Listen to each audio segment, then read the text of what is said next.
I feel like as a Filipino American, born and raised in the Los Angeles County, but raised by Filipino immigrants, one of whom was undocumented. I think, and as the eldest too, I don't know if this is relatable, but I feel like as the eldest daughter, there is absolutely this like trajectory of ensuring a certain career goal. And I've always, been really interested in research and data. And in fact, like I've always had a social justice focus when looking at data. From there, I ended up moving into advertising and I fell into this like amazing world of multicultural marketing and advertising, which led me to working with Universal Pictures, talking about the Asian film Abominable, which was the first like all Asian casted film.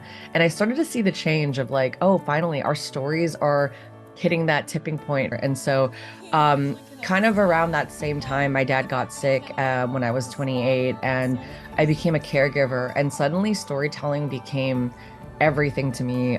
All of that ended up into a culminated documentary short that I ended up directing. That experience was so pivotal. It made me realize I wanted to direct more documentaries, more stories, more like authentic stories that are true and messy and difficult, but also needed to talk about institutional change. All of that to say, I was like, I'm so fired up about institutional change, and that can mostly be done through storytelling.